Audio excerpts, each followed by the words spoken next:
going on? How y'all doing out there? So I was addressing Busta Rhymes. I clowned him for saying that hip hop came from Jamaica. One of because I remember the elder Baba Rashawn was clown had mentioned it too, and I talked about him and Fat Joe because I've done previous videos. But I'm gonna talk about Busta Rhymes' fakery, and he's a buster. I'm gonna get into it. Um, I like some of his songs. I call him an energy bar rapper. I've always said that like if him and Missy Elliott had a baby, it'd have been ludicrous. They have room for those kind of energy rappers, but after a while it gets kind of like it kind of drains you. But hyper, gets into it. As for him talking about he's tired of rap petty beefs and everything, well, excuse me, 30 years ago, Tupac, Biggie, East Coast, West Coast, did you say anything? You say you come from the Chuck D era, uh, KRS One era, Rakim, but I've never seen you been that vocal about situations.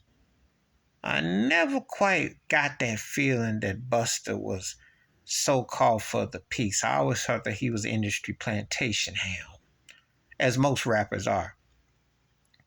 Yeah, I see it. Because I told you before, I love the music and I know about the music, but there is no rappers that you'll sit there and believe most of it because it's a lot of acting. And, knowing how the industry is used as a plantation is to field them to take better artists' music and blow them up and live off of it, they never talk about that.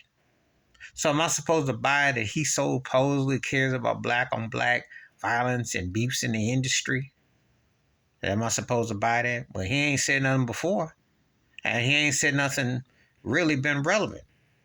He just feeling that he's older now because his best days are behind him, his heyday. Let's keep it 100. He will always keep a guest appearance or something here and there. But they don't put no money on Busta Rhymes like they do Snoop Dogg. And they ain't pushing him like they pushing Jay-Z. And he's not got the half of the streets and half of the boardroom as Nas. But he keeps a balance in there. He keeps somewhere in there, you know. But a lot of these cats is informants and bought and paid for. And they do whatever. Because I told you before, there's politics and there's also politics. I'm not trying to hear this mess from this cat.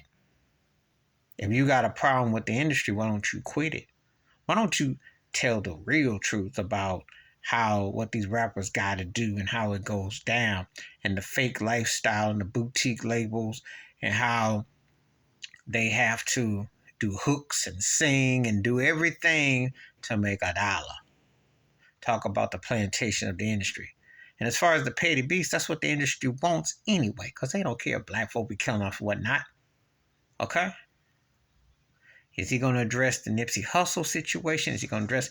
There's a lot he can address if he chooses to. He ain't going to. Okay?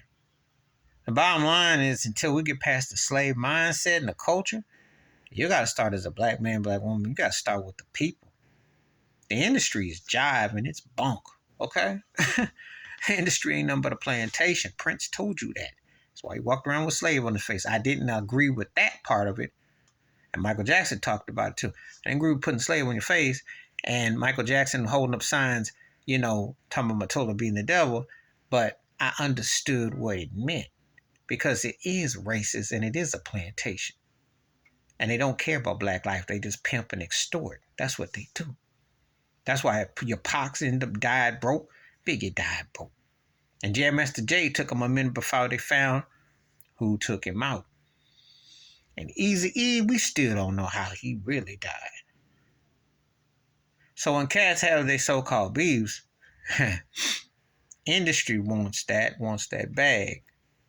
But I'm talking about these streaming services and these cats upset because it's bad for business. What is it bad for? The artists ain't getting no dime. Did you hear Snoop Dogg tell you that how is that you stream $1 billion and you don't get $1 million? Won't Busta tell the truth and stop being a flunky for the plantation? Slurping to Clive Davis, slurping to Jimmy Iovine, slurping to these racist gatekeepers who just keep slapping him on the head and say, you're a good boy. And that's all you get. Never tell the truth. So what's a lifetime achievement on BET? or EBT network, tell the truth, Buster, and stop being a buster. Please hit like, subscribe, welcome thoughts, comments, and I do respond. Thank you. Wash your hands, keep your mind clear, watch for another. Share the if you want to. I'm out.